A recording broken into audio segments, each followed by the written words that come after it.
to start. If everyone could please be seated. Good evening. It's March 9th, 2017. Welcome to the Town of Ayer Conservation Commission meeting. We're here in beautiful Ayer Town Hall, 1 Main Street, Ayer, Massachusetts. 7 o'clock general business. Do we have any changes to the agenda?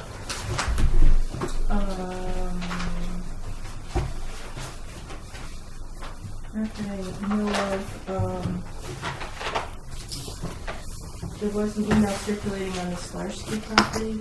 I saw, and I think it said do not discuss. Do not discuss. So, And, yeah. all right. Any other changes to the agenda? Would accept a motion to approve the agenda as written. So moved. Second. All in favor, say aye. Aye. Okay. Do we have any? We have 4 sets of meeting minutes. Why don't we just do those real quick? Thank you.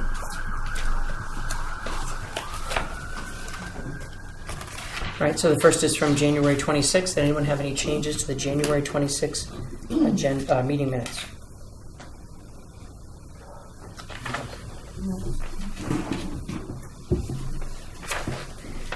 I would accept a motion to approve the meeting minutes from 1/26/2017 as spectacularly written. So moved.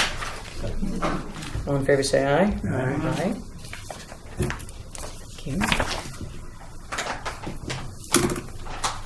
Meeting minutes for February 13th. Did anyone have any changes to the meeting minutes from February 13th?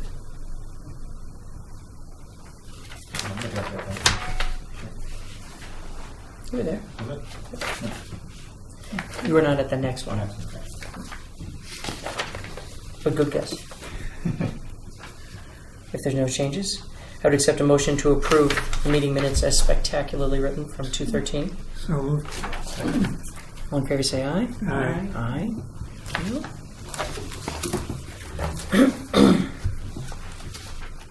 We have meeting minutes from 2/14, and this was the meeting that you were not present at, Mr. Tano. Does anyone have any changes for the meeting minutes for February 14th? I would accept a motion to approve the 2/14 meeting minutes as written with love because it was Valentine's Day. So moved. That's you, Bonnie. Oh, because you weren't there. I am so sorry because I'm thinking about something else. Excellent. All in favor say aye. Aye. Any abstentions? Thank you.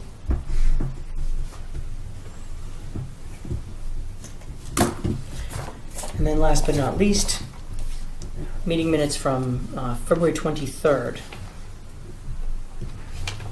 I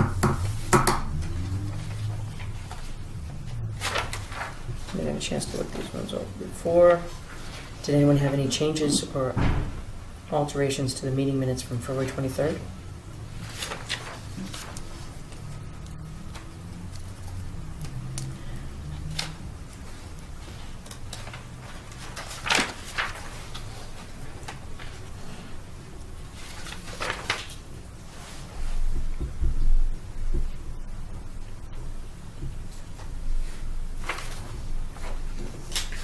I see you've bumped them in here. I gotcha.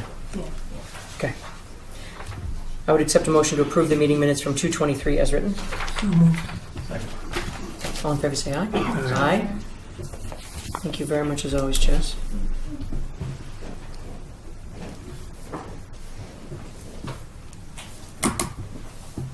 All right. I would say we're close enough to our 7:15 public hearing. Why don't we reopen the public hearing for DEP file number 100-0399. Mr. Anderson? Yes. If you'd like to come up.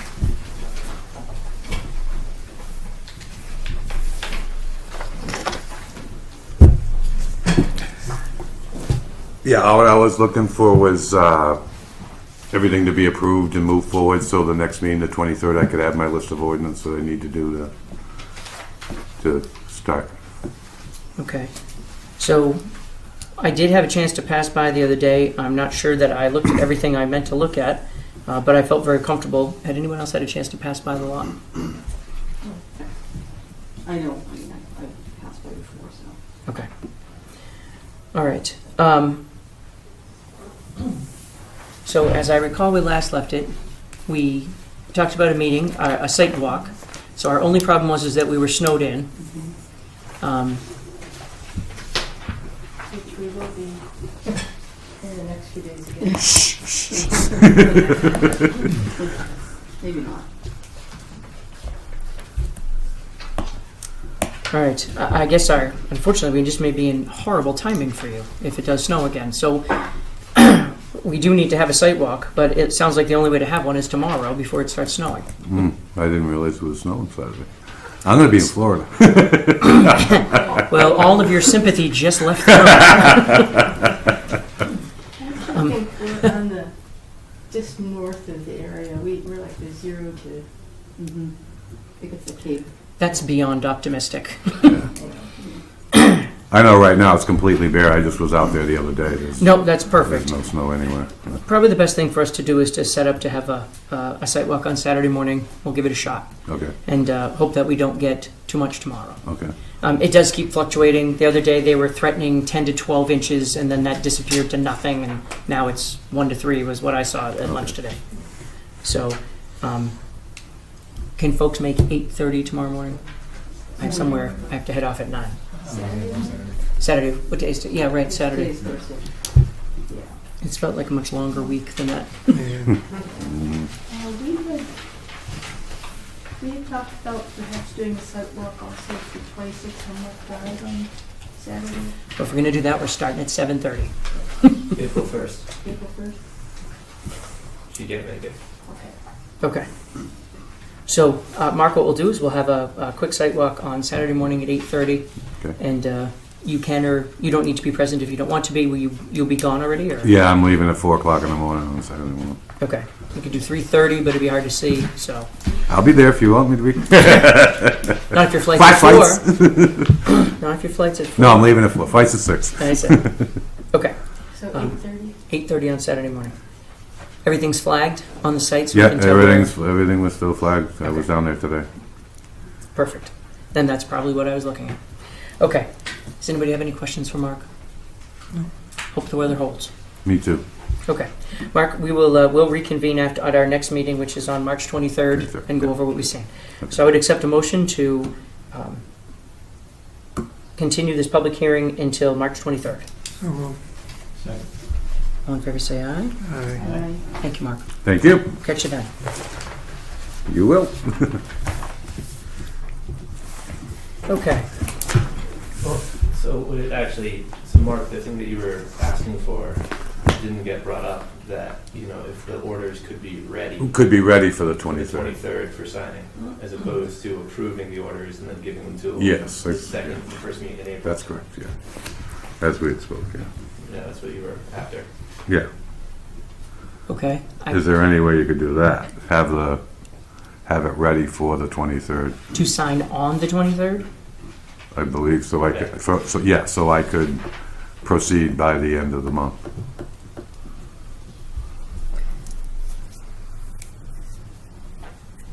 Well, if we did, the only person that would suffer is you because you wouldn't have a chance to review them before we engage that night. Okay. That would be my only concern. Do you foresee any major challenges besides the typical silt barrier and all No, of those things? I don't anticipate any issues, Okay, but I just don't want, I don't want you to feel like we forgot a step, that's all. Typically what happens is we have that meeting, we go over any changes. That would also mean that there'd be no changes from the site walk. We go on the site walk, we identify if there are any problems. We return for the next meeting. During that meeting, we identify that everything is worked out. We close or we continue the public hearing to issue the orders of conditions. Mhm. We exchange them typically with you and your representative so that you can look at them and say, yep, that makes sense to me, nothing scary in here. right. And then we then come into the next meeting, vote on those, and then pass them out. So that's the only difference. It would just be the one additional meeting. That's the typical way that we handle them. Okay. Well, from what we discussed last meeting, I mean, I don't really foresee you seeing anything different than what we discussed at the last meeting, so I'd be willing to go with whatever you say. Well, I tell you what, so what we can do is that Brian could put together the boilerplate ones and we could issue those to you so you'd have them to review. And then if there were any crazy changes on the 23rd, we could deal with it at that point, or we'd be able to say, nope, the boilerplate apply, and it's not that extreme of a project. Okay. Because as we discussed, you are outside of the buffer for all your Yeah, excavation. it's just a driveway. It's just pretty much the driveway, so. So do I have your email? I'm sorry? Do I have your email? I don't know. I can give it to you again. Does anybody have any concerns about that? Yeah, just. right Not for this there. particular application, certainly. Don't laugh. My daughter gave it to me 20 years ago. I said, don't laugh.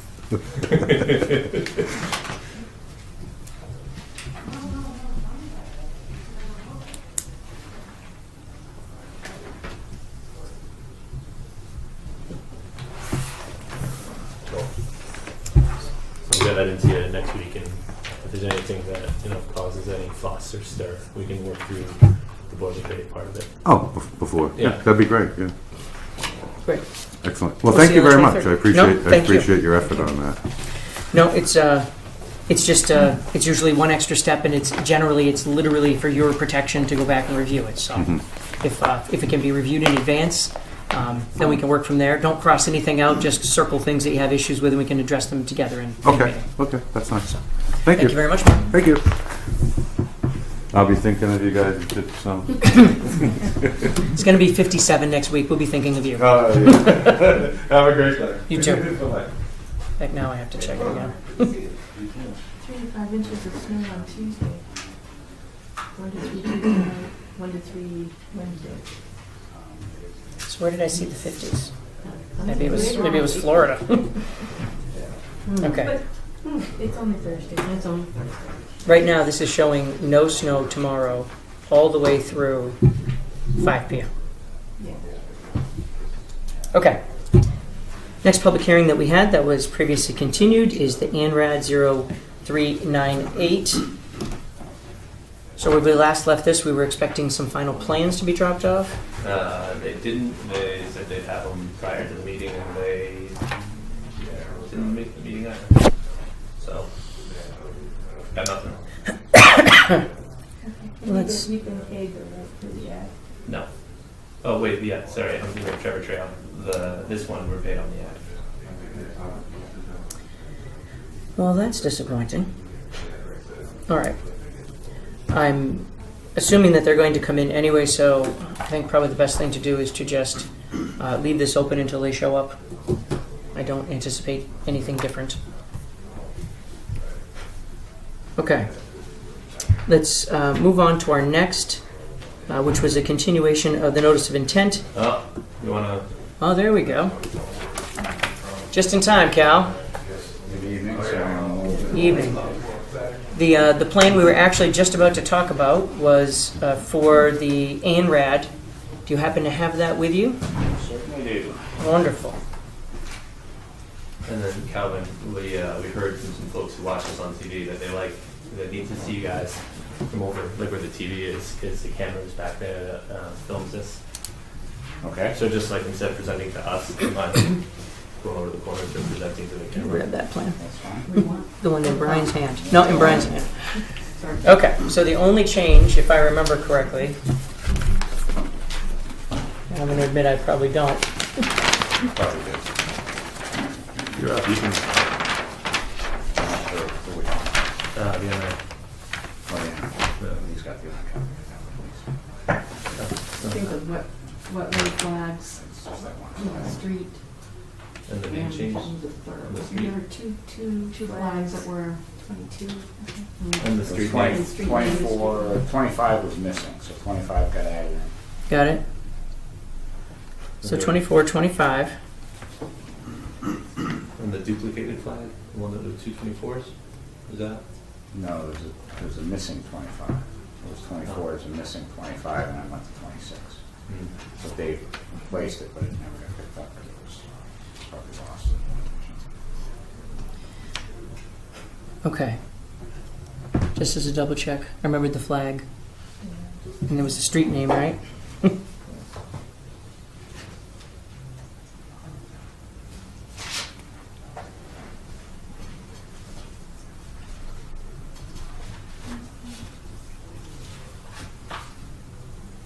go back a bit, right?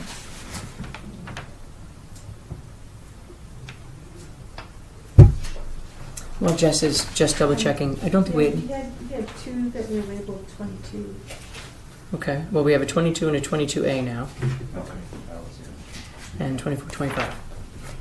25 was at the culvert, right? Absolutely, right there. It's the farthest.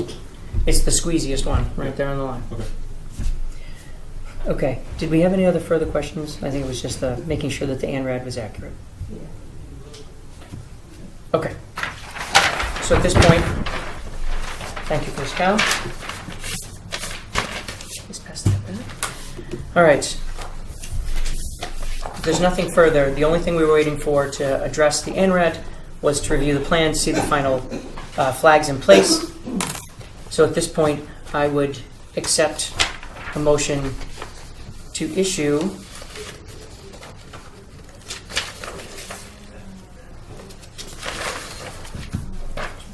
page. Issue this order of resource area delineation for no file number for these? Yeah. 0398. No, they leave that off. For 100-0398? Good. Second, just, is there anything about, in there about what we are confirming? Oh, Just, does it specify? well, we're not checked off here, so we should probably do that. So we would check off that it is accurate. For the revised plan, whatever the, Yeah. Why don't we grab, what's the date on the revised plan? So I'm going to put accurate. 3/2/17 revision. On job 151053D, GPR is ANR, Washington Street. Okay. And we had water and vegetated wetlands. We didn't have any other resource areas because we weren't counting the stream as a stream. Okay.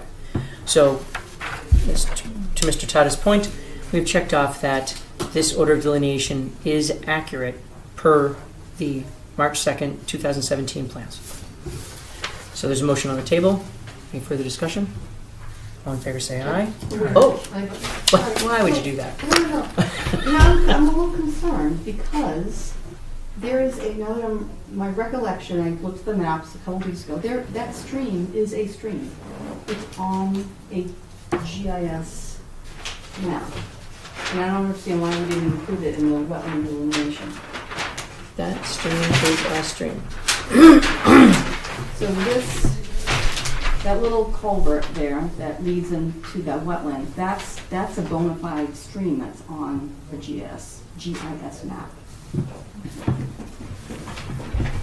Perennial stream or intermittent stream? No, it's not a perennial. It's a bona fide. Well, so in other words, perennial being a bona fide stream. I don't think it's, Maybe it'll be I shown don't on, think it's intermittent. Perennials qualified, isn't it? Yes. Is it? So perennial stream it is could a still stream be- It that, could still be shown on USGS and not be a perennial stream. Really? Yeah, 'cause Yeah. they do it by line weight. Yeah. I can tell you one other thing, which is we stood next to it and there was, clearly was not running. Oh, yeah, it was. That water was running. And so Bonnie, the various sources of the wetlands map that I put online, you can see up there that the area that you're talking about is over kind of here, right? And so, you know, I'm not saying that you're wrong, I'm just saying that the source material doesn't say that it's perennial. Well, when I looked on the GIS map Oh, take a for look. priority habitat, Yeah, which one, like MassGIS? yeah, Mass GIS, yeah, there's a stream that runs down through here.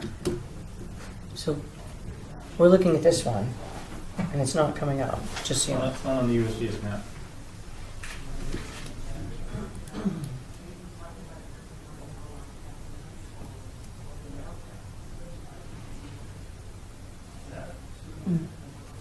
Right.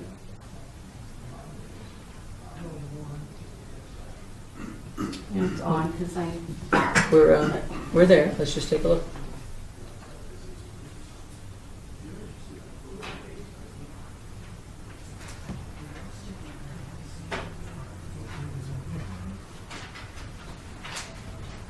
Huh.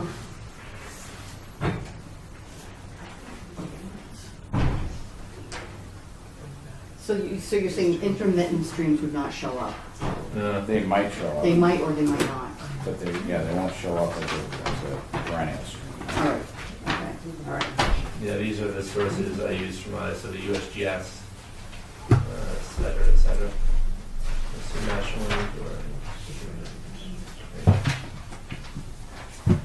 so you see the blue that just popped up over here. Yeah, yeah. Yeah. You know, so according to some of these other ones too. All right, so that didn't. So this is that road, right? And so there's the real bump. Yeah, it's right, yeah, So it'll be right here. yeah, yeah. All right, so that's not showing up. Huh. I mean, you know, Yeah, I don't know what, I thought it was a GIS mass. I thought it was Oliver, but it could have been another source. Okay. All right, Do you feel comfortable? I feel, yeah, comfortable that I don't see it there. Okay. All right. So with that in mind, we have a motion on the table to approve this order of resource area delineation is accurate with the revised plan dated March 2nd, 2017. The motion is on the table. Any further discussion? All in favor say aye. Aye.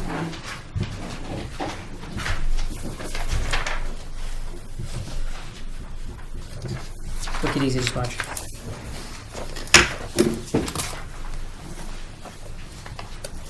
So kind is to hand those to Bonnie as the person to pin them on the front when she gets them. Thank you. Okay.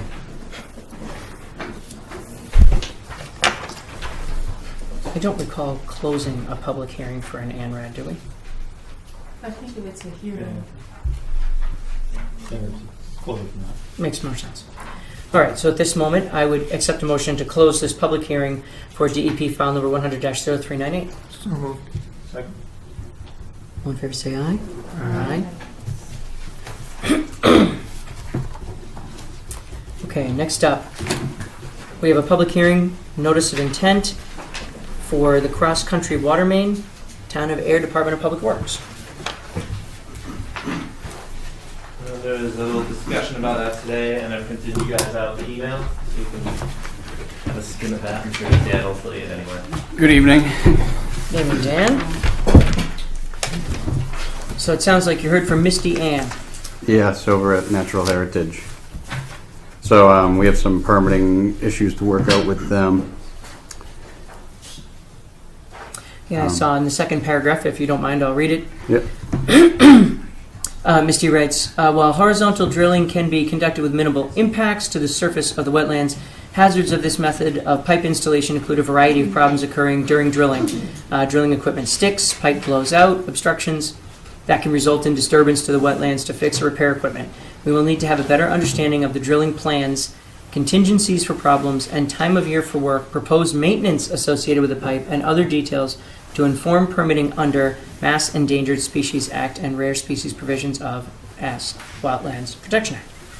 As discussed, the proposed water line is located within an area associated with a nearby Kohler Place review conducted by our office. Land under which the drilling is proposed was set aside for perpetual protection to benefit state-listed species associated with Kohler Place subdivision. At this time, a deed restriction has been recorded that does not contemplate any water line installation. The town will need to seek to amend the deed restriction, which will involve approval from Mr. Bergen, the Air Conservation Commission, and our office. Further, the property has been moving its way through the approval process of a conservation restriction subject to Article 97. We need to understand exactly where the process stands for the Article 97 review. Some aspects of the work are within the same geographic limit of Mr. Bergen's project, and we will need to ensure that the projects and associated responsibilities can be clearly separated. Okay. So it would appear that natural heritage takes a much stronger viewpoint. Yes, yes it would. So, Did you talk to Misty? yes, I spoke to her and she indicated these items, mainly the conservation restriction she was concerned a lot with, but she said she would write in this email and copy Brian and inform us of what they would like to see. So I'm going to work with them to clear up this permitting, and I'll provide her info on the hazards of the pipe installation, that second paragraph. I'll reach out to our contractor who I've been in touch with there to get some more detailed information as to the HDD and potential issues with it. And then also the deed restriction, I'll need to look further into that, but I know we've been working with AJ the whole time, AJ Bergen, and he's been on board, and so I think we'll also have to work with ConsCom and Natural Heritage to make an adjustment to that, so that we'll have to work on. And then the conservation restriction right now is in a draft form, which includes a right-of-way for our water line in there, so that we should be okay with. But I'll talk to Misty and get Yeah, her I was take. surprised. She says the deed restriction is recorded does not contemplate any water line installation. Have you seen that deed I restriction? haven't seen it yet, so I have to look into that, because we just got this afternoon. But yeah, I have not seen that yet, so I have to talk Okay. to her. So if I'm reading this correctly, it says you have a meeting on the 21st. Yes. So we have another public meeting on the 23rd. Should we just schedule an update at that time? Yeah, we could do that. You feel comfortable with that? I mean, I'm assuming Yeah. you'll come in, you should at least have some information back from that meeting. Oh yeah, definitely. Okay. I can't imagine there's too much more to say based on this. No. All right. I mean, you feel free to, but this seems to No, and be the yeah, next critical path. yeah, and also in the final paragraph, they mention how we're also going on to Lot 2, which we are in contact with that owner right now of the property there and working out an MOU, and she's on board. We don't have it signed yet, but we don't anticipate issues with that. So She says Lot 2, and then she says Mr. Bergen didn't purchase Lot 2?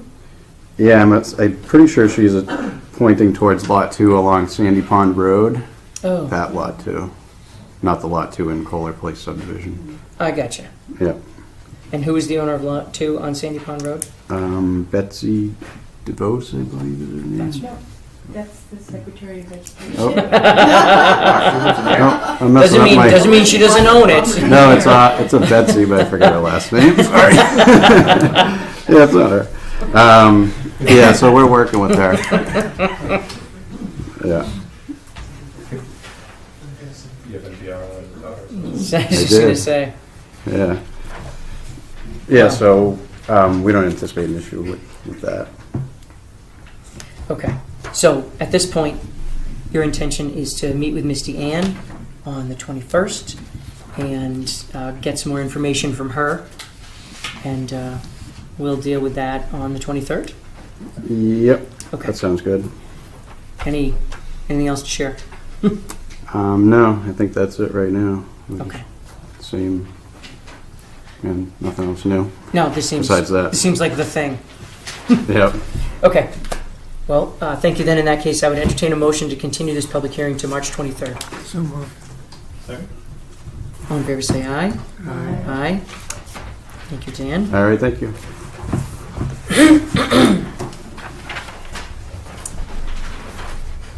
Okay.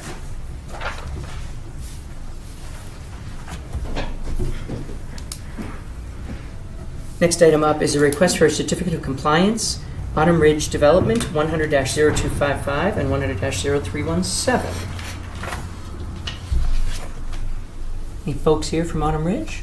Nobody will be showing up from Long Ridge. They're all sick or unavailable or cross-booked. If they're sick, I'm glad they're not here. Okay, so let's start with the first one, 0255. And you went by there on the 25th, right? Well, these are all dated from the 23rd, so that was that Thursday. So yes, I did go by there on the 25th. And it looks like these are photos from today, or this Monday. week. This was lunchtime Monday. That's the crew clearing the trees.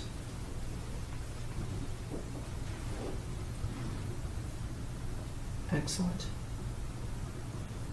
And the way the plans were drawn, the turtle nesting site was supposed to end more or less at this corner. That's inaccurate. The way the plans were drawn, it showed an entirely different system of basins, which they did not construct. And so afterwards, we changed it, which is why that was shown the way it was. And that's why I met with them. And that's the turtle area. That's the turtle area. All right, so if that's all clear, that was the last item from our previous meetings. And so these are complete certifications of compliance. So this one is for 100-0255.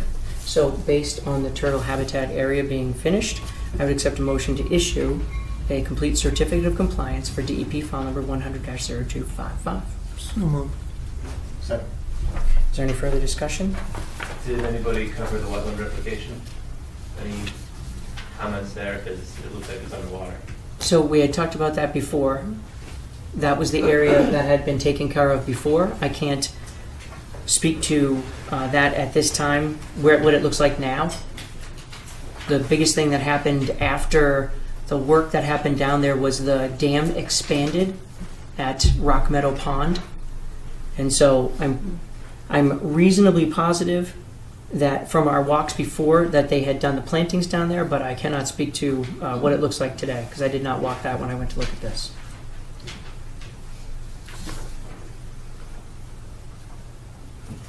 Right. I'm going to cross out this 2/23/17 for date of issuance.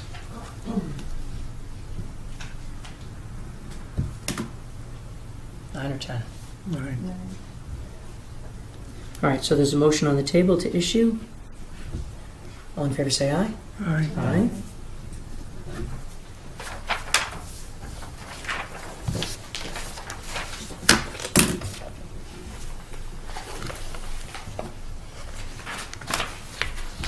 All right, the second certificate of compliance for this was DEP file number 100-0317.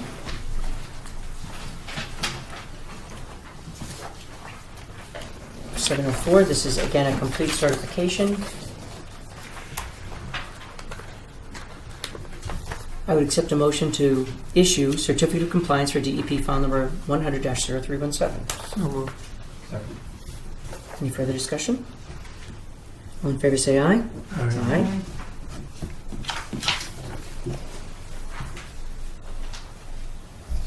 It's smudgy. All right. Those are those two.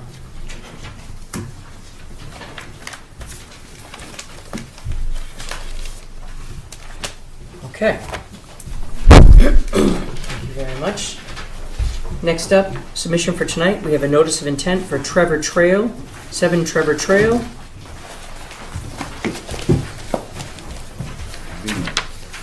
Good evening.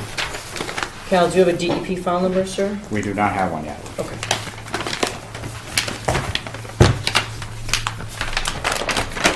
Based on, yeah, I was going to say, do we have any kind of, Does that work? All right, yeah. Do that. I'm just gonna face the camera.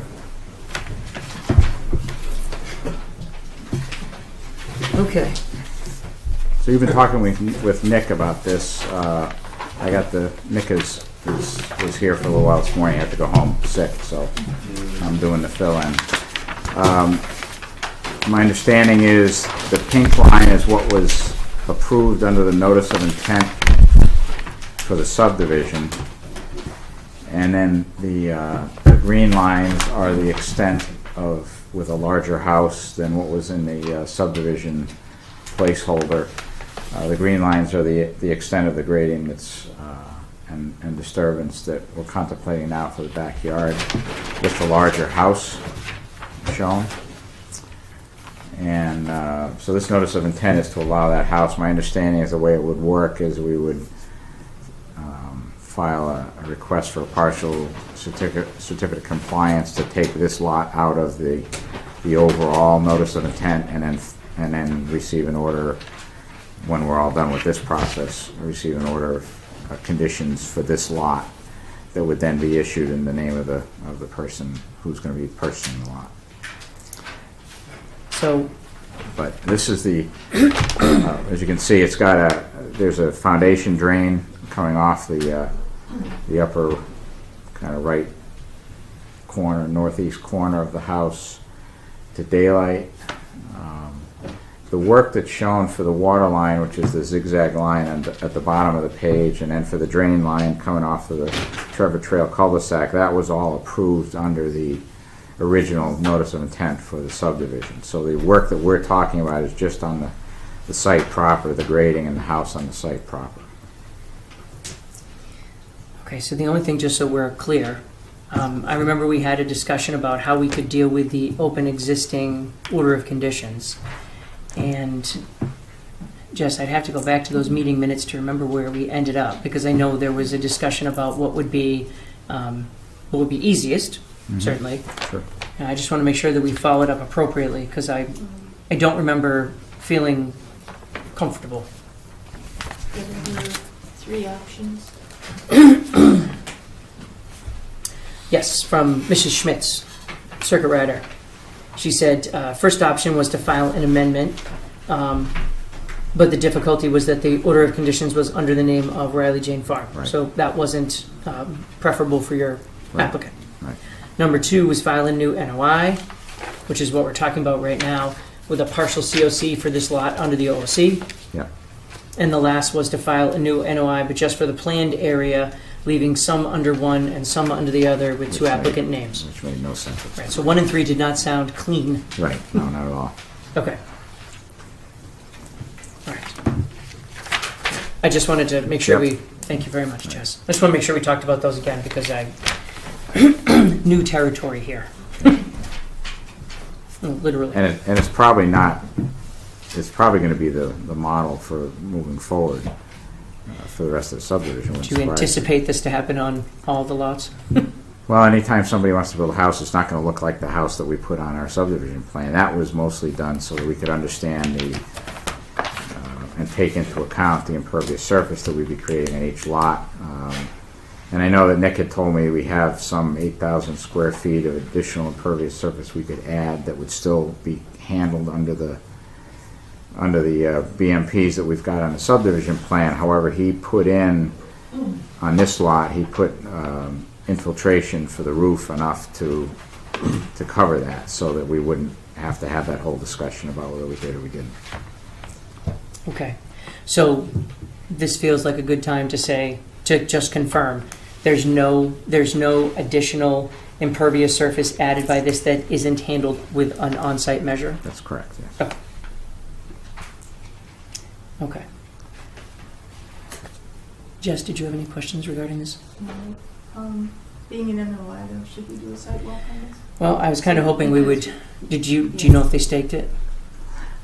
Nick told me that if you did want to do a site walk for the weekend, he would have the far corners of the house staked so that you'd be able to see that. Okay. It would also be good to see where the new limit of work is, just so we can get a sense of it. Yep.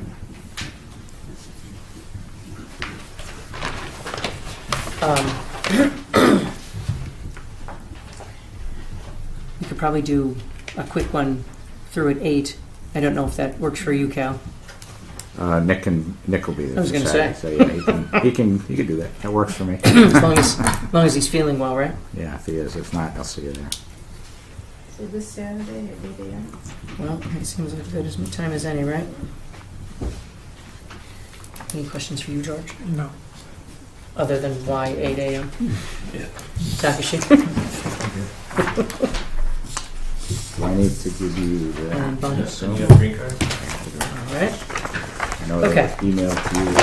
Yeah, which is nice. You've got pictures and your green card? Oh, one. Yeah. You keep those. No, you can have it. Okay, so in this particular case, just to be clear,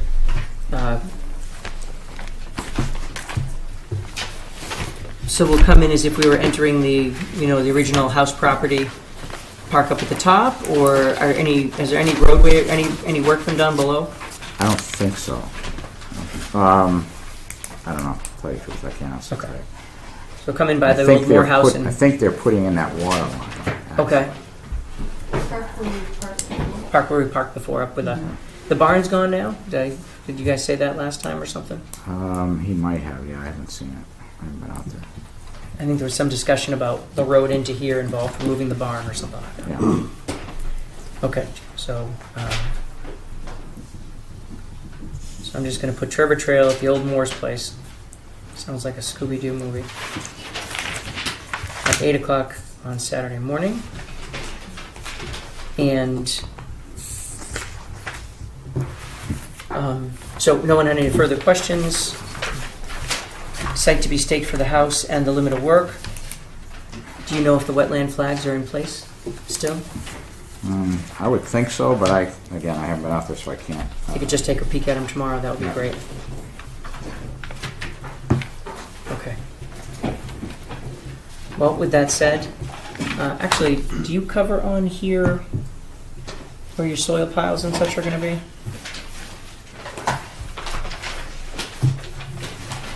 I didn't see that.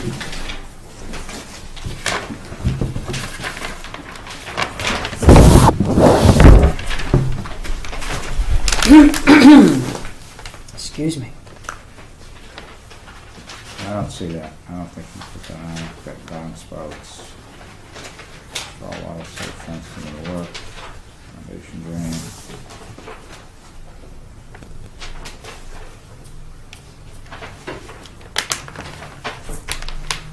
All right, we should probably just at a minimum get it added.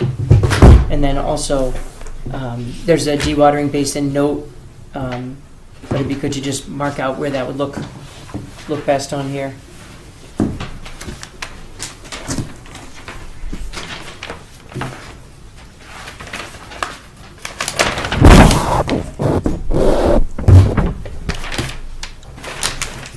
Just, if we're gonna go backwards, we might as well make sure we've covered it all, right? Yep.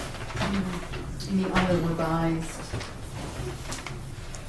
the last year, the Roger Jane farm, there, the soil, the material storage is, I mean, it's pretty far away. Yeah, we'd need it for each individual Yeah, lot we're yeah. working on. You're not gonna wanna be moving that stuff Exactly, you around. have to transport Yeah. all the way down to the, No, it's definitely gonna be on that lot somewhere. My guess is it'll be near the back of the lot. Yeah. Going forward when that hit the foundation. yeah, Okay. close. So I made a note to add that to the plan for soil piles and location of dewatering basin. Can I see Yeah. that just for 1 sec? So, thank you very much. Right, so the original notice of intent was for all the work. Is there going to be any work started for the roadways or any of that? I think it is gonna be starting, but I do not know the time frame. I'm sure Nick would have been able to answer your questions better, but. Okay, because in a couple of areas, if the roadways start getting going, we need to have protection in place. Sure, right. So just want to make sure that that's up front. Yeah. Okay. And there is construction going on now, right? I mean, there's some big soil piles in the middle. of the Yeah, field. I think so, yeah. Yeah, yeah. If there's something going on. Okay. So we don't have a number yet, so thank you very much. Site walk for Saturday morning at 8 o'clock. I would accept a motion to continue to March 23rd, this notice of intent for 7 Trevor Trail. So moved. All in favor, say aye. Aye.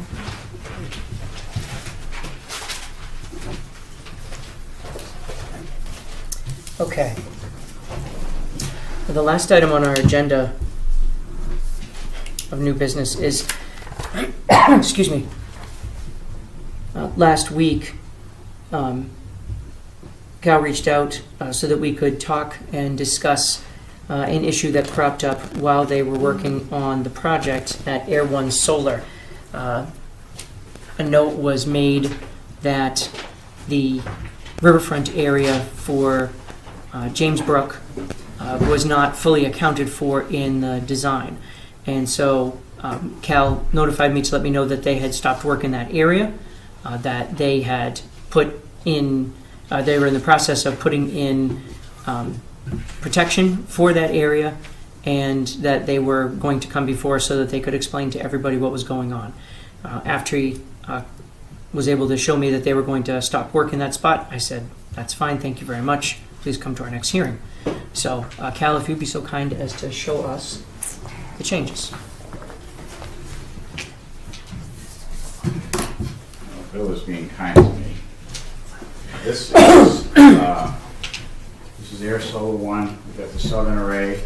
We've got the northern array here. And James Brook, actually an unnamed tributary of James Brook, comes down and goes up this way. And we spent a lot of time talking about that, looking at all the effects of that on that unnamed tributary of what we were doing down at Rosewood. Unfortunately, we never realized that James Brook itself then loops back down and comes right behind the northern part of the site. And we were made aware of it from discussion with the abutters last week at a planning board hearing. We immediately checked it the next morning, and to my horror, we saw that there actually is riverfront that comes all along the back here, and that is what is shown in green along the top of this this northern array. So what we've done, as Bill said, we've stopped work. They haven't been doing any work in this area. We do have flags out showing the limit of the riverfront. We wanted to discuss tonight what would be appropriate there. It drains, this whole portion of the site, with the exception of one corner here, drains in this direction. Everything drains down this way. So we would like to put some demarcation up there, something along the lines of construction fencing or something to do a limit of work. There's really not going to be any erosion happening there. It was fortunate that we didn't have any grading in that area, so that the forest floor is essentially in place still, although there's not much forest litter left. But the actual growing media for anything to grow in there is still in place all along here. In fact, for most of this upper array. So we're expecting that it would be better than if we had stripped it and have to bring in loam or something. So we get better results for growing in there. We've shown a planting restoration plan in here with different, in this area we've got, right up in here we've got some shrubbery junipers and arrowwood viburnum close to the fencing, and then further away we've got an assortment of white pines, sugar maples, and red oak. White pine shown along the perimeter here, and then here is clusters of sugar maples and oaks in that area, and again some of the junipers over in that area that we're proposing to plant as a restoration plan to try and bring that area back and allow growth in the media also of anything, obviously any kind of understory that's going to grow back up. This is a mature hardwood and pine forest behind us, so I'm thinking that's pretty similar to what you're looking at right there. It's pretty similar to what was cut down in this riverfront area. So that's why we're doing the mix of the pines, the maples, and the oaks, as well as some of the ground cover shrubbery that will branch out, grow up fairly quickly to about 6 or 7 feet in height, and provide some good cover in that area. So how much was cleared that shouldn't have? About 39,000 square feet. The less than A. And the green up to the black line is the riverfront area. is the 200-foot, This is the limit, this line That's the right here limit. is the limit of the 200-foot riverfront Okay. line. We have relocated the panels, obviously, out of that riverfront area. This is the fence line that we're proposing now coming down in this area. Our contractors did a great job. We've actually eliminated some of the road and pulled it away to try and create more room in here to allow the paneling to move down. I think we lost a few, but not a lot. But they were scrambling all week trying to, we've probably done 10 different versions of this, but this is the one I think we came up with that we like the most. This red triangle right here are trees that are currently there. And actually you can see them, and you can see them, they're right, this stand of trees right there. They are outside of the buffer zone. In this area, the contractor, because of the relocation of these panels, would love to be able to cut that swath of trees there. Those over there, that's the one you talk about? Yes, that. Little chunk. This part of it right there. You can see there's some very tall trees in here, and those are going to have an impact on the relocated arrays down in this area. So his idea would be to cut them. His fallback would be, can we cut the 8 or 10 tallest of them in that area? With this being the most important and being less important if you Sure. go along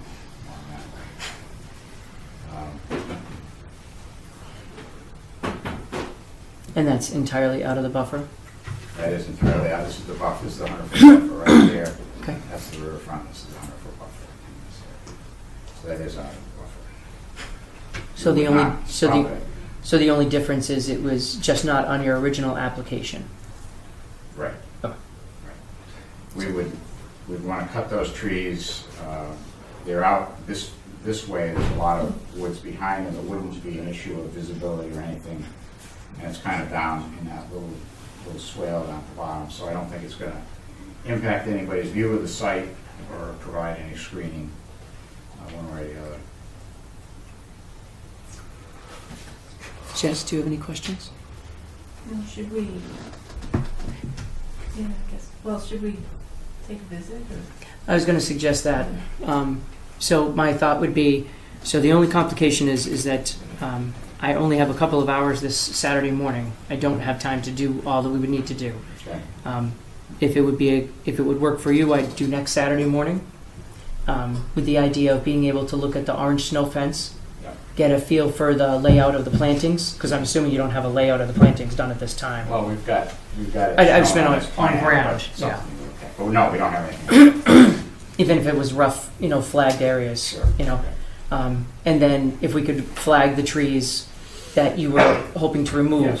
flag that area, that would work. And my first thought is that we say Saturday, but I can't imagine you'd be able to get it all done tomorrow anyway. So I don't think so. Um, Following Saturday, I won't be here, but Kyle will be here. He'll be walking, he'll be happy to walk the site, and he's more knowledgeable than I am. So, with respect to the site. give yourself credit.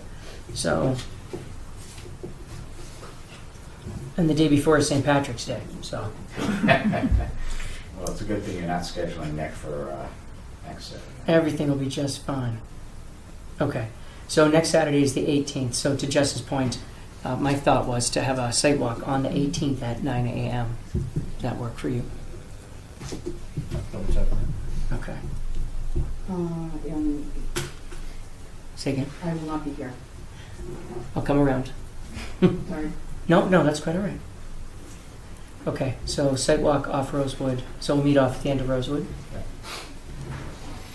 George, do you have any questions for Cal?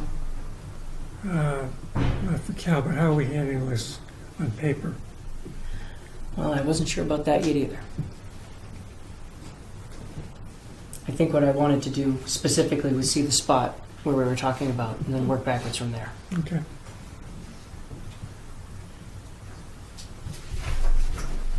Takashi? No, I think George's question is kind of All right, man, I appreciate how to proceed. Brian, have you reached out to DP at all? Or Nope. procedural guidance? In the matter of keeping Cal beat a bunch. Obviously I saw it's one of the pictures. My standing question has to do with this tributary on the screen here. Because, well, yeah, exactly. I don't, because, Cal, and you've got the wetland lines, but I don't know if there's if that counts as a wetland or if it counts as a tributary stream, and, that particular detail might be worth dealing with. We'll take a look at that. I think it's far enough away, but And then, if it is far enough away, just put the 200 line on there, so.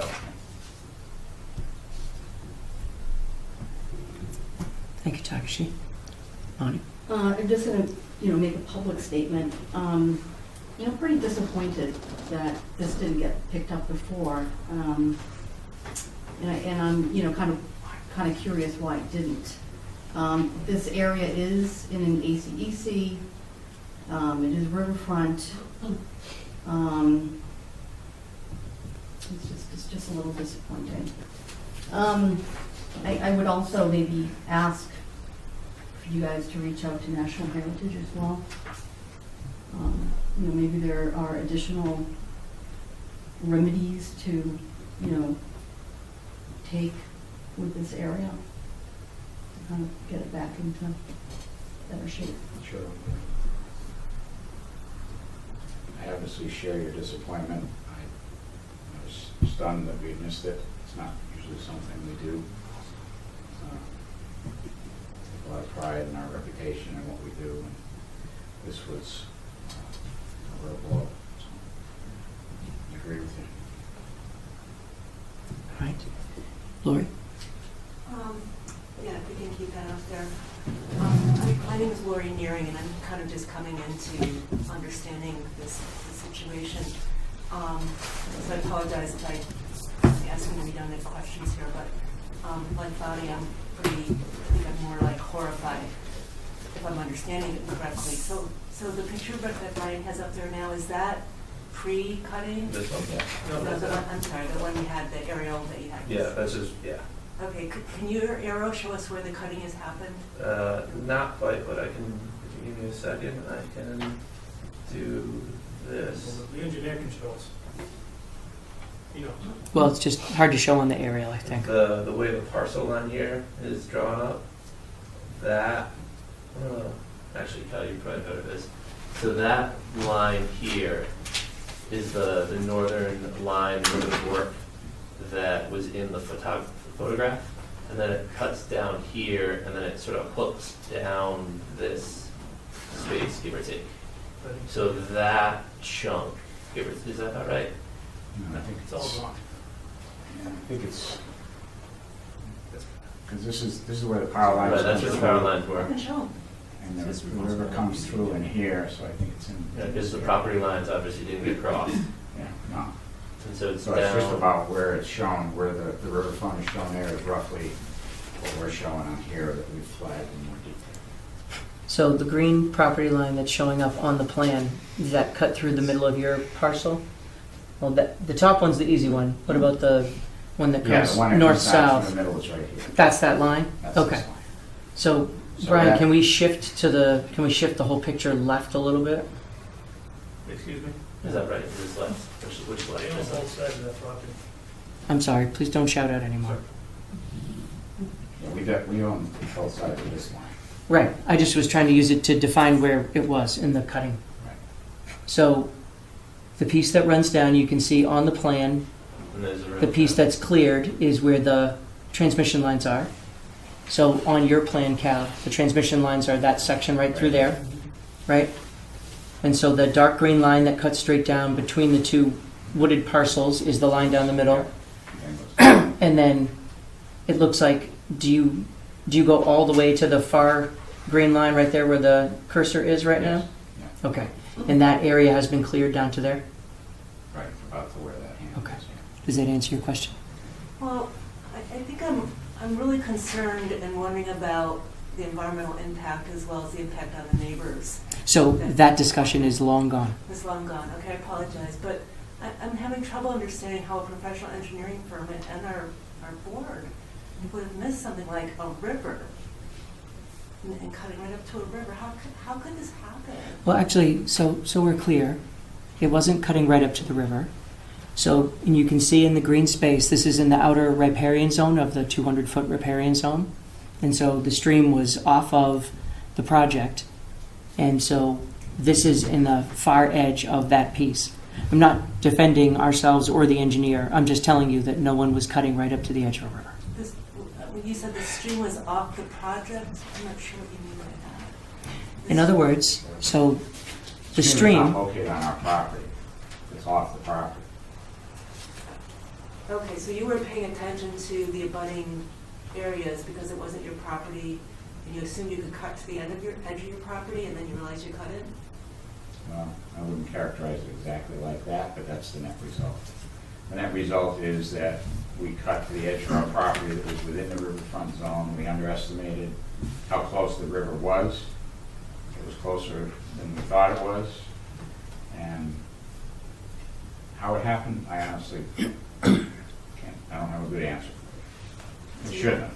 You hire another firm to do the cutting, and you just say, this is where we want? No, we hired, this is on us, this is nobody else's fault, this is on us.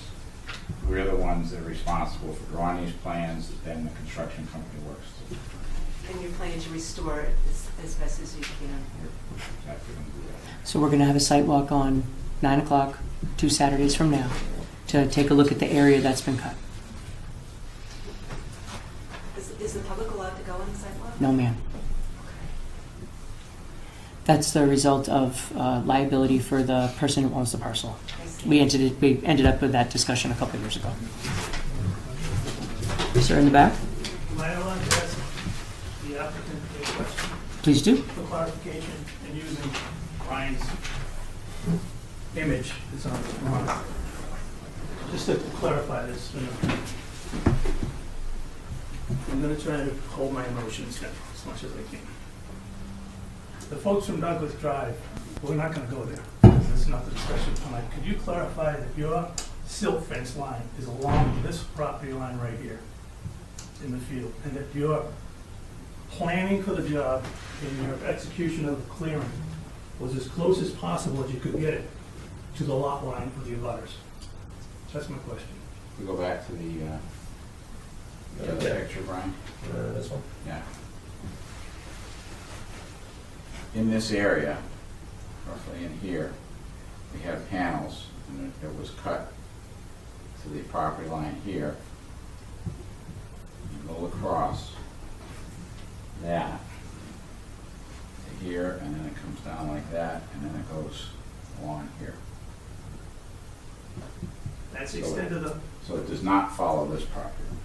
it does follow the first property line. It does follow this property. And the field work that was done by your firm in identifying that line for the contractors, the person who was paid to install that silt fence, was done by your firm. Our firm did the boundary survey to locate that property.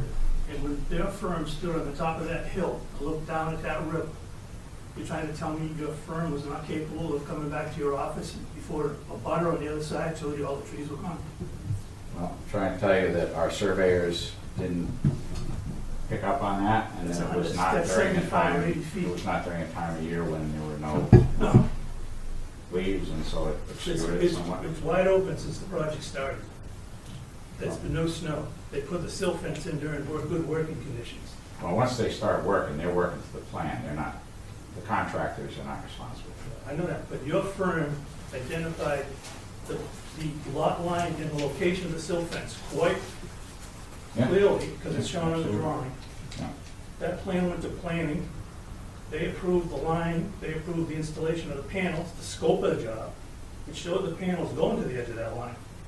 The So panels aren't we don't in go to the fact edge of in the a line. We cut situation- trees to the edge of the line, the panels don't go to the edge of the line. Okay, well, the tree cutting is really important. The scope of work goes to the edge of the line, basically. Yes. Okay, that's all I have. One of the items after Cal and I spoke last Saturday, and we were talking about this, one of the items that crossed my mind is that going forward for all of these applications, we will require that the applicant speak to what is the closest stream or river to their parcel, so that they need to put that at least on as part of the discussion, so that in this particular case, folks will take that double check around the outside of the parcel, which in our experience, GPR and the other folks who've come before us always have. We'll just be taking an extra look at that to make sure that we're not missing that during the application process. Sorry. Mr. Diskin, through you, Jim. That's your responsibility now. That's part of the responsibility of determining through the A&R and through whatever the process might be, your responsibility as well as the engineer, who's it's eminently his responsibility, because he presents it to you folks, to determine those facts in advance.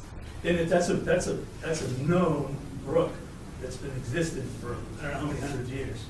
And it's got a known slope, and the known regulations of that are 200 feet, to the best of my little investigation that I've done.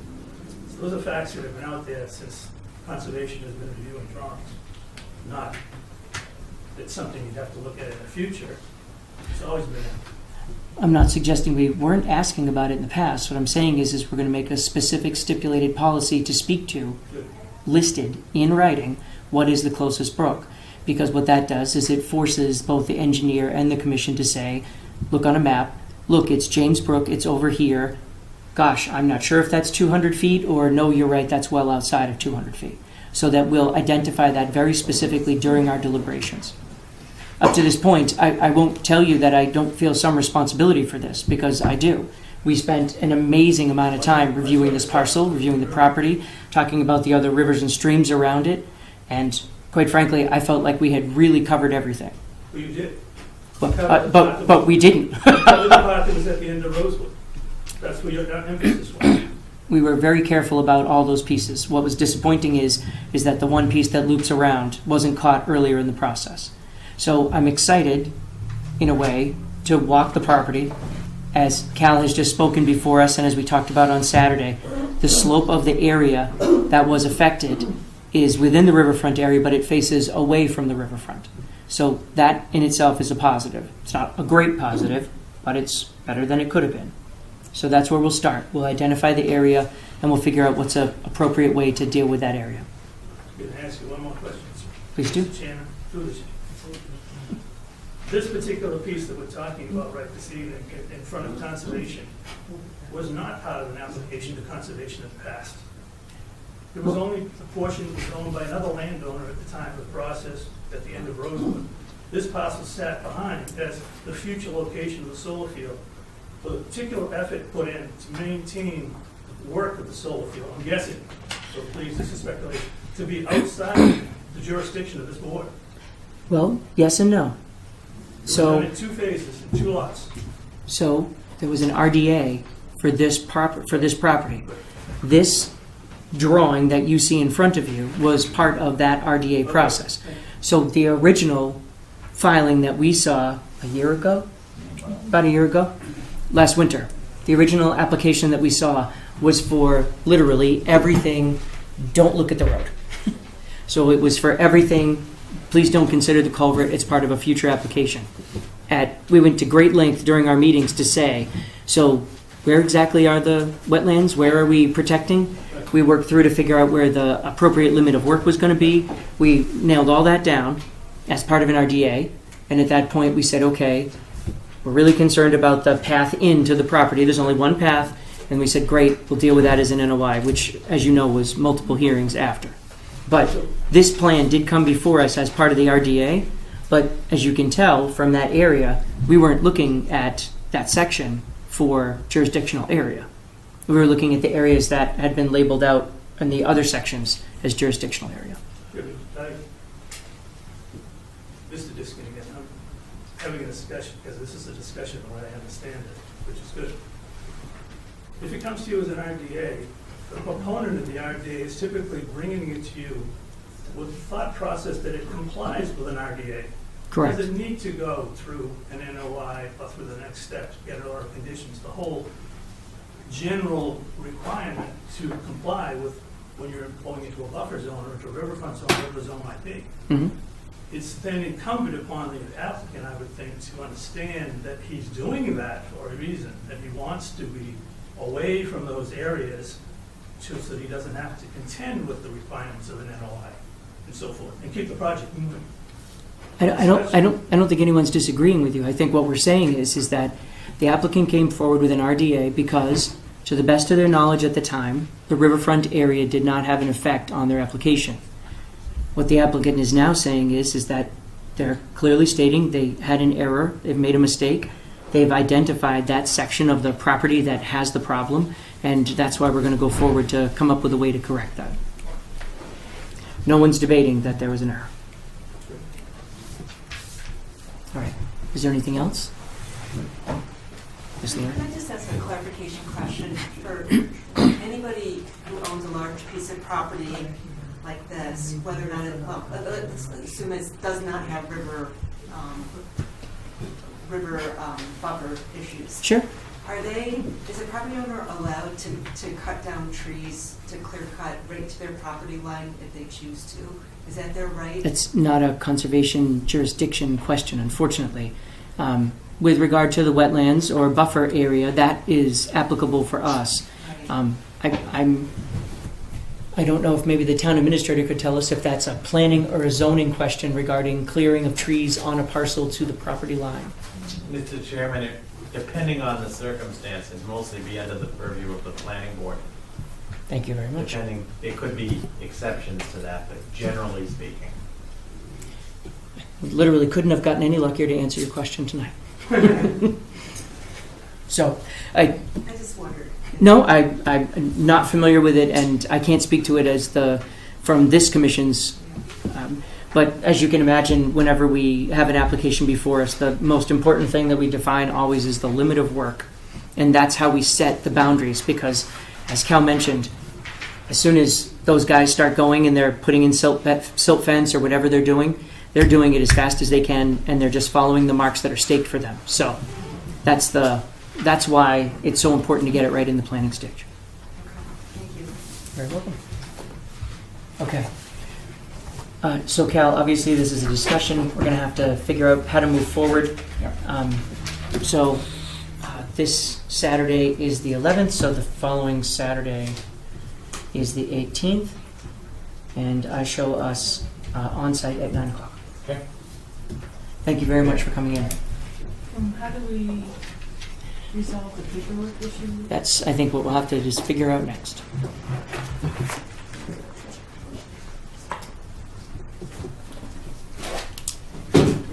I'd like to hear from Mrs. Schmidt.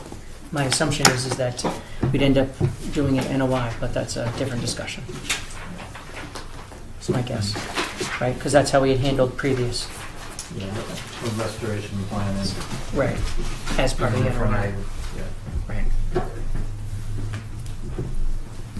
Okay. The next item. Oh, for you? Yes. Okay.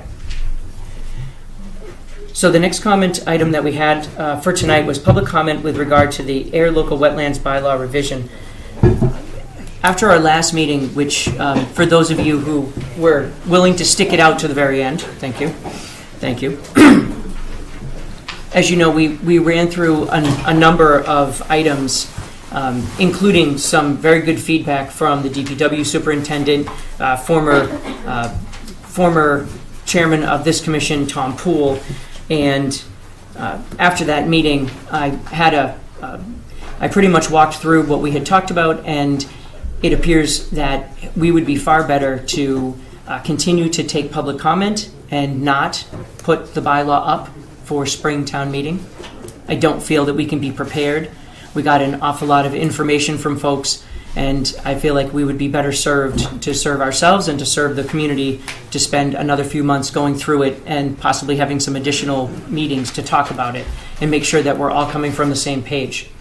I think one of the things that struck me the most was that I was very happy some of the items that Mr. Wetzel brought up, because he came at them from a different direction than we came at them.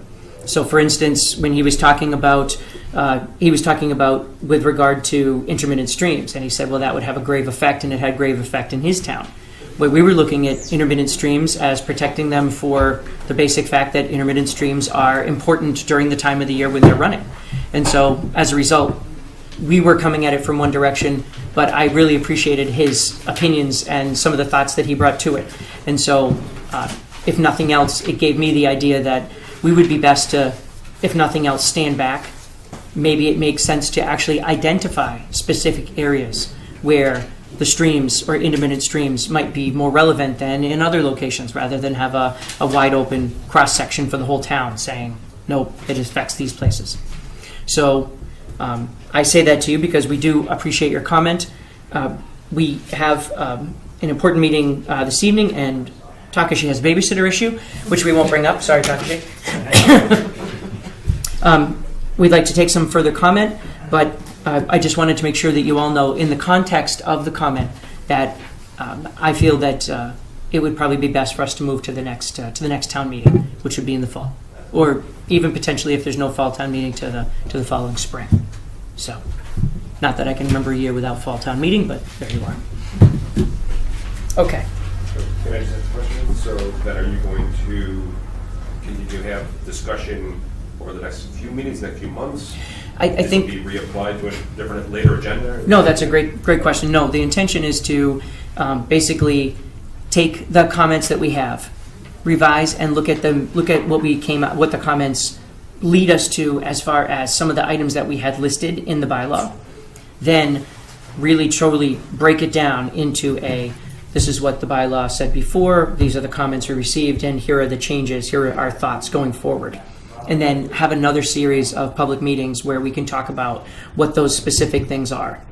And I will tell you, one of the things that was very important to me, and this is the other reason I don't want to short-sight this, some of the things that Mark Wetzel said, as DPW superintendent, as the person on another commission in another town, a resident of another town, I agreed with the direction he was headed, but I didn't necessarily agree that those weren't good things for Ayer still. And so I'd really like to be able to sit down and dig through them a lot more carefully and be able to say, like I was saying just before, maybe intermittent streams in this area are important enough that we treat them in one way, even if we get to the point where we say, certain segments of town. So we have several ACECs in town. There could be different information for those different areas, different regulations. So I really, again, I appreciated his comments, but I'm not sure that I want to broad brush them as he was talking about they did in Reading. So that just seemed like I didn't believe that was something we could accomplish in a month and a half. So it doesn't seem like the right thing to do. Okay. When we last left off, I believe we were well down in the meeting. If we could put the picture up on the screen, Brian. Can I ask one question through you? Please do. To our audience. Obviously, people here are concerned about the bylaw enough to come to several of our meetings. Well, to be fair, some of these people could have been here to approve the meeting minutes. Anyone was here for the meeting minutes? Right. I knew it. Yeah. Sorry, I just wanted to make sure. So I would be curious to see if among people here at least, is there support for us revising our bylaw so it is more than the state law, just getting it right? But is there support for us doing this? I'd be curious to hear. Does anyone have a particular sentiment? So, yeah, I guess in looking at the bylaw, I can understand trying to clarify some things. It just seems to me that a number of things that have been added seem to be a little bit too onerous and becoming a little bit more restrictive. And I know from the last meeting when we discussed with regards to exceptions, being a homeowner on a very small property that unfortunately is about 2/3 encroached by the drainage easement and wetlands. I noticed that there have been a number of exceptions that are saying no exceptions that are allowed in the mass law are allowed here anymore. And so that's where I have a large concern. So I'm glad to hear that we're going to have more discussion over time. But yeah, I thought in looking at them, the exceptions that are allowed in the mass law seemed somewhat reasonable, again, from a homeowner's perspective. Mm-hmm. Again, it's an 1.5-acre property. I'm not planning on developing it and turning it into, definitely not a solar, right? But at the time, just being able to access, utilize, and things on the wetland were of interest to me. And so, again, to see it blatantly say, no exceptions are allowed, I was definitely taken aback by that. So, Sure. yeah, I definitely have concerns. And I think maybe going, like you said, and actually doing the bylaws might be of, benefit to Ayer. But I think everybody's, needs need to be looked at. I think the challenges of repealing and replacing are Oh, don't. So quite evident. we'll do that in a different session. So, can I make a comment? Please do. So, we want, I think, a new bylaw, because I think, when you look at courts, kind of supporting local bylaw, the bylaws have to be a little more stringent than the state bylaw. And I'll just read you, this is basically from someone sort of really higher up. And he says, what the courts have said is that the bylaw, town bylaw needs to be stricter than the WPA to be enforced by commissions separate from the WPA. I mean, if the bylaw and the WPA are the same, then the courts have said there's no need for a bylaw. So, Understandable. right? So a lot of towns have decided that they don't need a bylaw because they just rely on the state bylaw. And there's a lot of cases, and I'll just give you an example, like in DeGrace versus Conservation Commission Harwich, the Massachusetts Appeals Court refused to honor a local bylaw that exactly mirrored the state act, saying the local legislation was pointless unless it went further than the minimum set under the state law. So, I think there has to be a little more strictness to a local bylaw so that it can be upheld in court. Because there's no sense in having one if it can't, right? No, I don't know if and I understand where you're going. I guess what I'm trying to understand is, what are you trying to protect against? Right, So- Spell that out. Right, and So- that's why Right. we need your input. Right, What would exactly. you like as, And that's why I'm here. exactly. Okay, so Just- Bonnie, hold on. Go ahead, Yeah, Takeshi. so I don't mean to preempt the public input, but I do have to leave in 2 minutes, so I'll make this very quick. But my, Not a I guess babysitter. the two thoughts that I would sort of express as my personal views on why we want to put a bylaw in place, to sort of add to what Bonnie just said, is to, we've had multiple cases, applications come before us where a house or some other structure, some other construction work is, I don't know, 4 feet from the wetland. It was less I than mean, 8 feet. Yeah, we've had multiple instances of something like that happening. So in my opinion, having a bylaw in place that would then allow us to establish some sort of, say, a no-build zone or a natural vegetation zone or something that a lot of towns in the region have. For example, Shirley has a 40-foot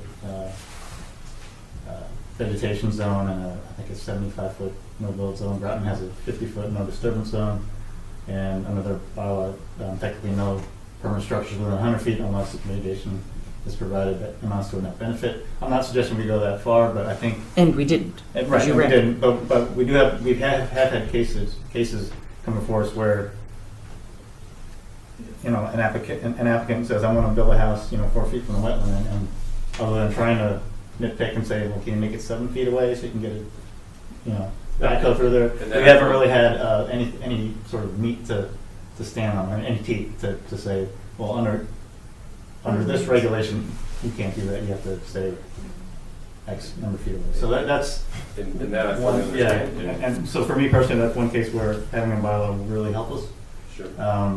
And the other one is just a personal thing of mine. Since I've done a lot of work in vernal pools, I would like to see vernal pools have more protection, but that's just me. And I'm not Have a good evening. Thank you. To Takashi's point, one of the basic facts is that when, particularly in this case, the site specific that Takashi was referring to as a developer came to us with many houses and they were really crushed right down on. And we tried to work with that developer in order to relocate those houses, and we ended up having to deny his application. We've denied 2 in this room since I've been here, and they were both with the same developer because we could not come to a solution on what that developer was going to do. And in that case, it goes back to DEP, and that's another one of those places where we didn't have a bylaw. And so as a result, he was able to work it out with DEP. Now, the projects didn't end up in the proximity that they were going to be, but we did not have the teeth in order to deal with it. It had to go back to the state. And that's something that, is not preferential. Because in this particular case, he went in and he cut a deal we had nothing to do with and no say in. And that was very, very disappointing. So. And so that I understand, and that's what I'm saying, is that somehow or another, I think that sort of detail or focusing on that sort of issue is maybe where we need to go, as opposed to removing exceptions for vista pruning, lawn cutting. All those exceptions are taken out now because of what's identified in this bylaw, and that seems extremely onerous to me. I have an area where I'm just trying to, keep it pruned so that kids can walk down to the school bus, but it passes through the wetland, the way the road's laid out. I'd like to prune that. I'd like to keep the grass cut so there's no animals or whatever as the kids are waiting for the school bus. Moving into the property, I've only been there 6 months. I've already gotten some complaints or a little bit of backlash from my other neighbors when the town came in and put goats into the drainage area. People thought they were my goats. So this person moved in and brought 20 goats and kind of flipped out. I had no problem with the goats. I thought it was kind of neat, but I'm trying to keep peace with my neighbors that I just moved into, and I'm just trying to keep it nice and make everybody happy. Right. And again, looking at that redness, all I see is that I can technically no longer do any of that stuff. So Sure. a little concerning. Well, no, I appreciate that. And this is where it has to start. Yeah. So. So wait, which part of that do you think applies to you? Because I won't see it. Well, just as read, basically, Yeah. wiping out all the No, it exceptions that are identified. right. For So like pruning. forestry cutting in wetlands, federal government work on federal government land, Yep. the repair and replacement of bridges and bridge approaches by highway departments, government mosquito control work, and projects considered minor under the Wetlands Protection Act. And none of that would apply to you. So I'm just curious, like the minor under the Wetlands Protection Act, maybe you would see how that would apply to you, but I don't. Well, but it says these exceptions, which do not apply, include, but are not limited to. Right. So you're saying, the way I read it, maybe I totally read it wrong, was that any of the exceptions that are already in the mass law are being excluded, and you're just happen to highlight these other ones that are, Right. you're saying, But the stuff you're includes talking these. about, like mowing your lawn and planting bushes and things like that, I mean, that's. Well, so let's go up one. Minor activities, and just to echo your point, sorry to jump in. but just No, to I was just going to say, echo just your half a point. second. Sure. Can we go up one paragraph, please? Okay. Go ahead. So, and number one, I really appreciate, the consideration of pushing this forward and really looking at, building this, robust framework, as we look at this bylaw. And, whether it be stricter than the state, I'm in agreement with that, it's fine. But as a homeowner, as, a stake owner in this town, when it comes to, I think more these activities in the buffer zones and the exceptions, that's where I think most of us have the biggest issues. exactly. These minor activities, like you say, is, the pruning, the vistas. The big one for me is looking at the Wetlands Act, where they've taken time to really break out these exceptions and really detail them for the individual homeowners that, their rights are going to be Right, looked the at. average individual, right? It's like one of the big ones for me, the conversion of lawn. So I have a 2-acre property, and 1.5 acres of it is all lawn, and a piece of that is considered wetlands. Well, under the Wetland Protection Act, if it's already a lawn, I would have free range and there'd be no regulatory, impact if I were to put in a pool or build a shed. That's not actually true. That's the way it's written in like the wetlands. I mean, Well, no. So just so we're 100% clear, because I'm not trying to Sure. bicker with you. yeah. What would end up happening at that point is if you wanted to put in a pool or do that work, then it would depend upon where you were in the buffer to those actual wetlands. The reason being that the work you were going to do would need to be looked at to make sure that you weren't going to have an impact on the wetlands. So in that particular case, it wouldn't matter in that it would stay lawn if you wanted to do so, but it would matter in that you would need to apply to figure out how the law applied to your project. Yeah, so it'd be 50 feet from so if it was a stream, Mm-hmm. and then there's a buffer zone from the stream, as long as that lawn area is 50 feet from the stream, I believe is the law. The way the act goes is 50 feet. So in this particular case, so for you Well, to, I think that just all I'm saying is like, as we look forward to this, I think we just really need to reconsider these types of exceptions as we just move forward with putting together a bylaw in town. so completely on the same page. So maybe one of the best things for us to do, so again, one of the things that really came up the other night was intermittent streams. And we were looking at it in one direction, and Mark in his town had seen it in a different direction. So that was great, because we weren't looking at it that way. So maybe the right thing to do in this particular case is to literally say, what are those things that have an effect? And during our meetings, we heard exceptions have an effect. So let's literally list out the exceptions and put them together, piece them together so that we can explain what they are. For instance, we might not necessarily change them in the bylaw, but we can change the language of the bylaw to say that the exceptions are relevant and then do a regulation that refers to the exceptions so that we can break it out, so that it can be literally listed out line by line, what's appropriate. So this is good feedback, and we appreciate the feedback because this is what we'd like to do. It's not our intention to, say, nope, it's going to be this way and there's no options. Yeah, it's just that one paragraph is what really caught me, off guard. It's just basically saying that any exception in the Wetland Protection Act is no longer applicable. And it's, kind of zero. I guess you read it the same way I did. Yeah, So it's like a zero tolerance policy, So it's just very, very concerning we're going to build a bylaw that's stricter, but not take the time to build in these types of exceptions and really describe and explain what we're trying, I don't know, as a homeowner, it's very difficult to swallow. Thank you very much. And I think, like you said, with regards to what you've had with issues with developers, you totally see that. You're right at the forefront of them trying to do something. Let's set down what needs to be done. That totally makes sense. When you've already got something there, and again, I'm assuming you're not planning to put an apartment complex on your property. Not again.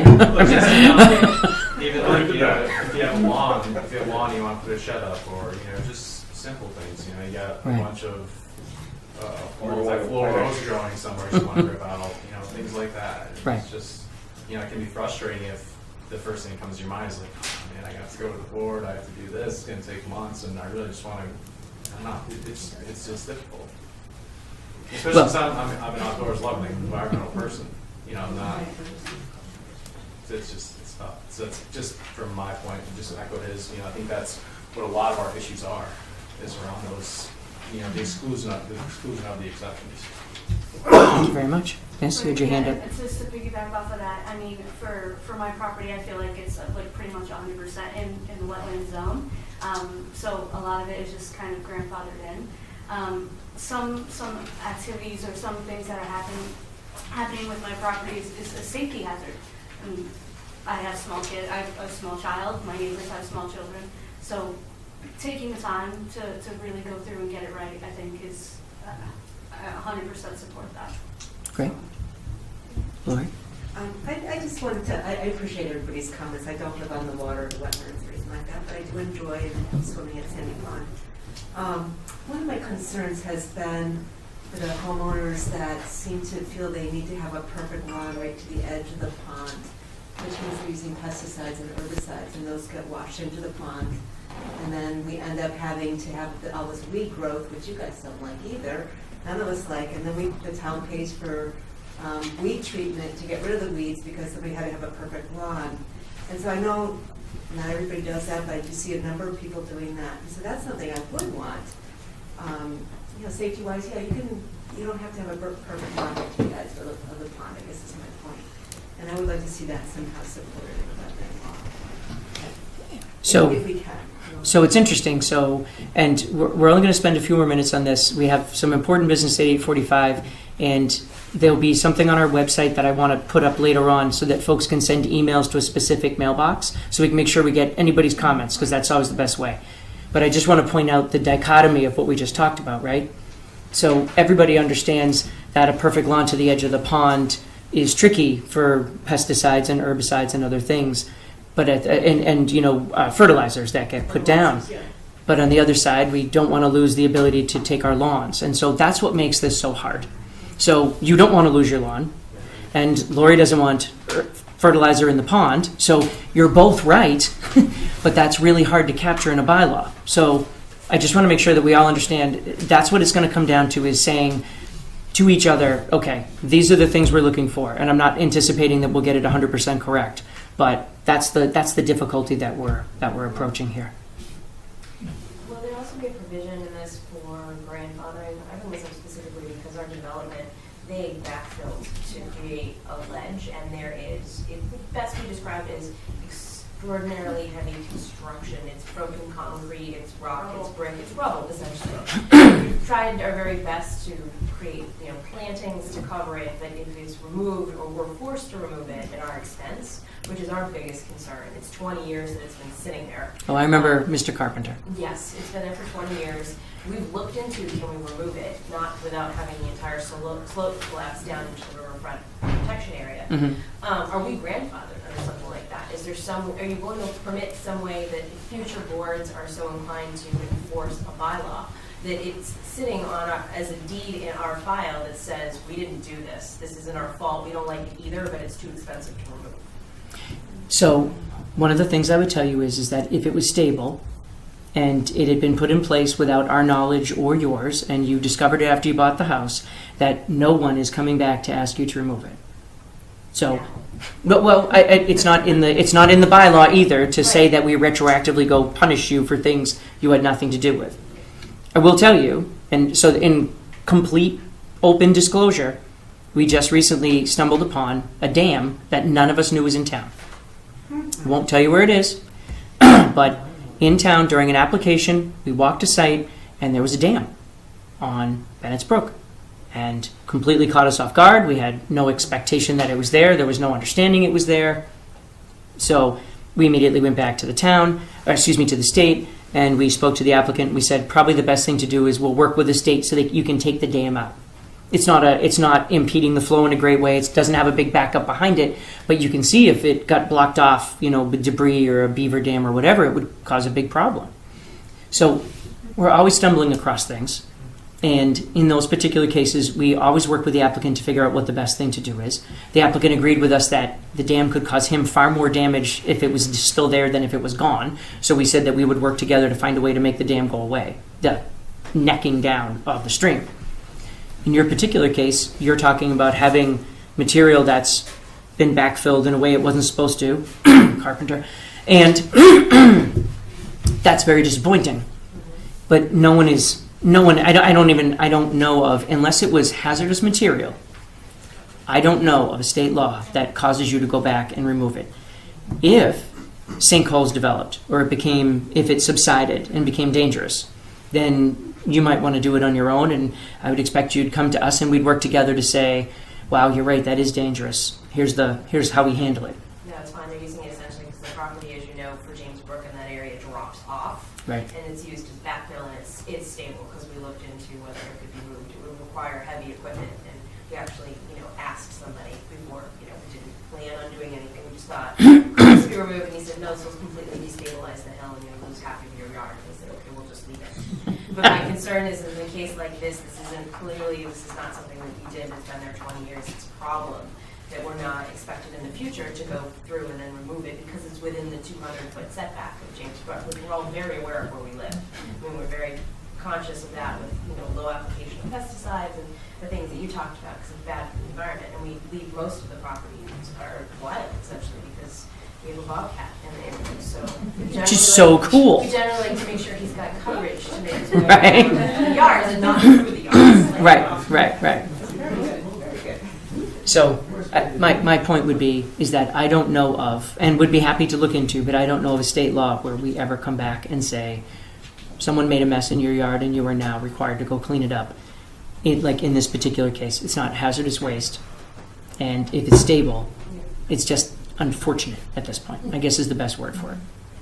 Yes, ma'am. Yeah, and I think in some cases, we've had incidents where something's been done wrong, but it's stable, and the cost of correcting it would create disturbance that could get into sediments that could get into the wetlands, which is the whole purpose of trying to protect them. So in some instances, it might be better to let things, we would think would be better to let things lie anyways. We've had projects like this in the past, and we've had an issue over at the tire processing plant where they had a whole area that they needed to clean up. They had been spilling tire chips over into this area, so they cleaned it up and they said, what do we do? And we worked with them to, plant the area, to seed it up so that it wouldn't destabilize on its own afterwards. And so there are ways, but in general, the least intrusive is the best.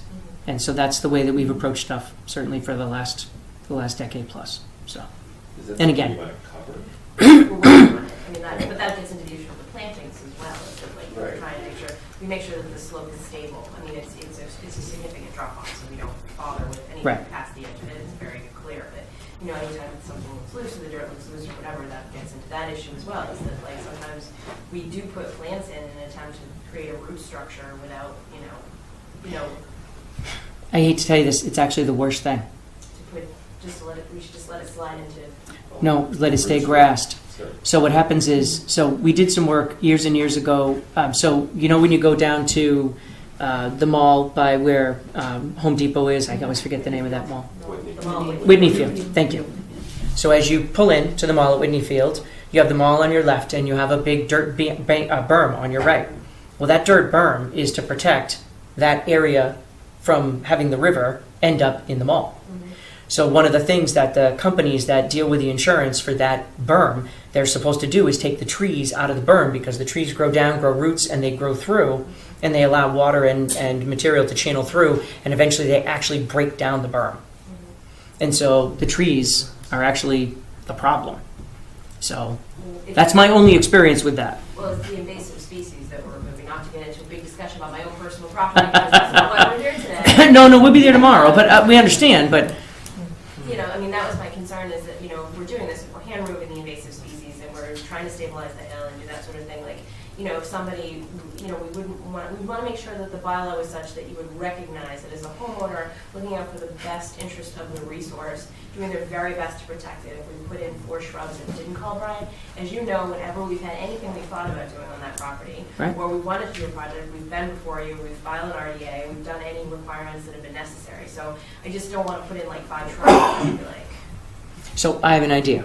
So in the spring, when we can finally see the grass, why don't we do an experiment? We'll come out, we'll take a walk, we'll talk about, what might be some good remediation for the area, what might be in your best interests, forward some of those things back to, folks who do that kind of work, and see, if we can get some good advice, and so that we can leave it nice and stable the way it is. That would be fun. I actually mean that too, so that's, it would be fun. So just what I'm hearing, something that you guys might like to see in the bylaw would be an explicit section addressing home maintenance type stuff. So that in the bylaw, how lawns are dealt with, how problem trees are dealt with, how re-shingling your roof would be dealt with. Screens on your windows, things that and just going through and so that you could have one-stop shopping and say, oh, I want to plant a hydrangea, this is what I should expect, or I want to, etc. Something like that would be useful. Yeah, I think a big, just one of the pruning, when you say altering land, that is considered delimbing or removing trees and things like that. We all know we have such a horrible problem with invasive species around here. If we're dealing with all that, so we have a beautiful meadow that we live in, and the whole thing's getting sucked up by multi-floor rows. I want to go out there and cut some of that, but it's in the wetland. Get a goop. That's kind of the problems that we're dealing with.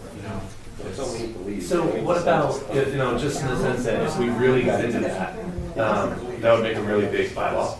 Yeah, and I think but maybe dedicating a section and getting pages and pages of informational regs, not so much trying to, but just, would there be one that appealed to you more or the other, to put it actually in the bylaw, or to have a stepchild of the bylaw where it's however long it needs to get?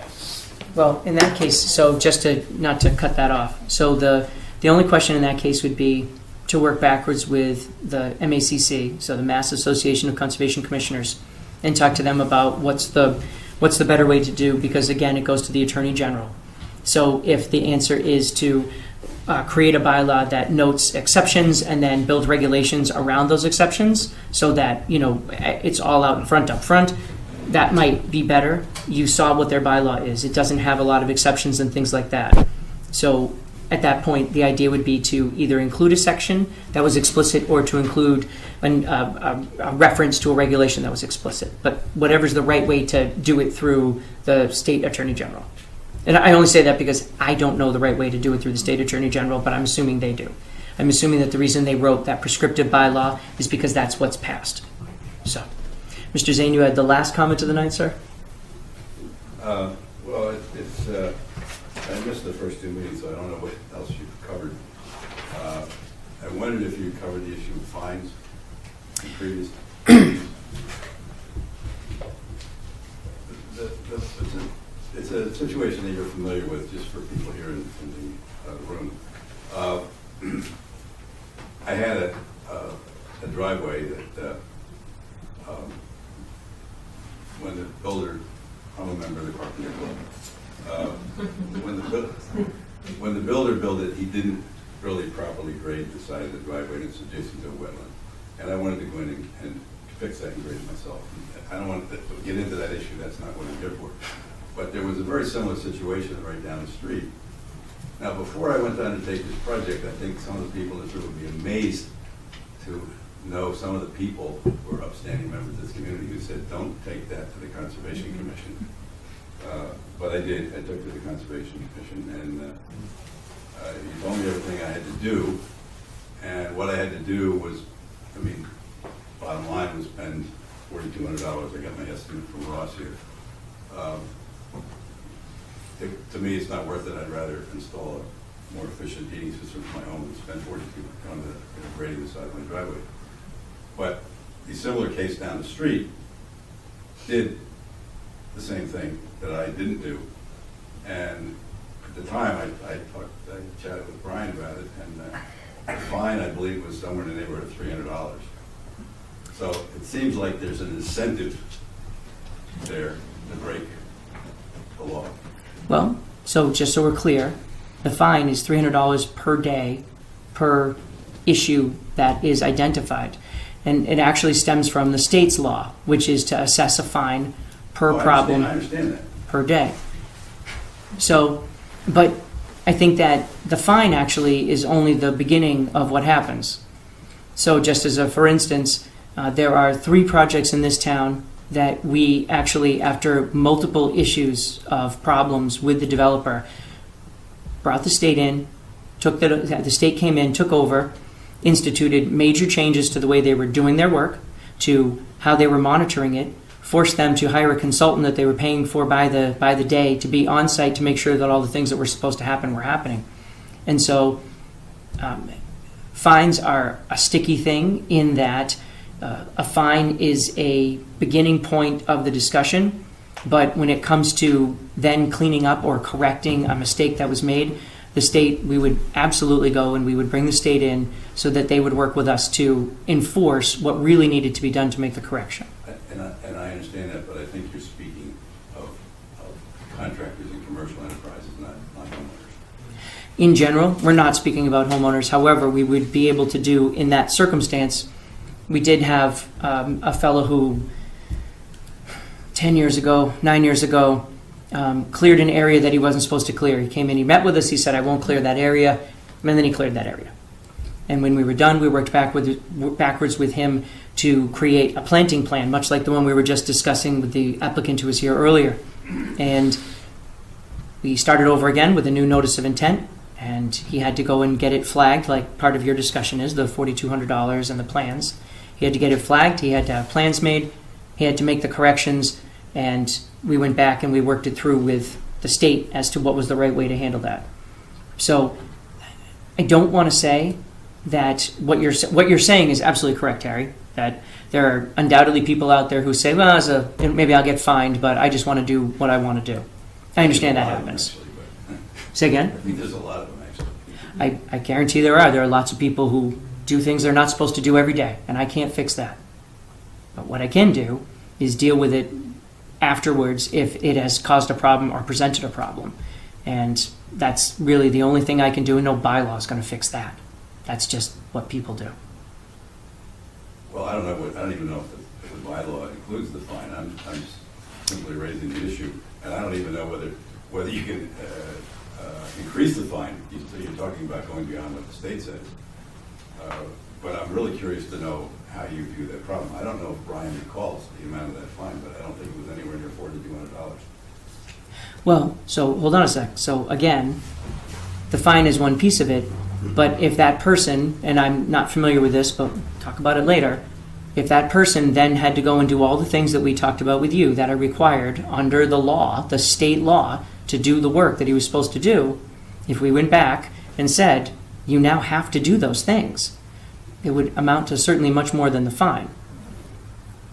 So, Well, I'm not going to pit Nick's over this particular case, but I don't think that there's two things equal out in this particular case. And I'm not complaining about my own particular thing. I just think it's an example that I ran across. You want bigger fines? Well, what I'm saying, I'm interested to see how this committee sees it, because there is an incentive there not to do it. And prominent people in town told me, yeah, don't do that, you're crazy, go to the Conservation Commission. was it Robert? He's still here. Robert's in town. He lives outside of town. Smart guy. But I have seen, I hate to do this. We had to hard cut off at 8:45, but I very much appreciate everyone and your time.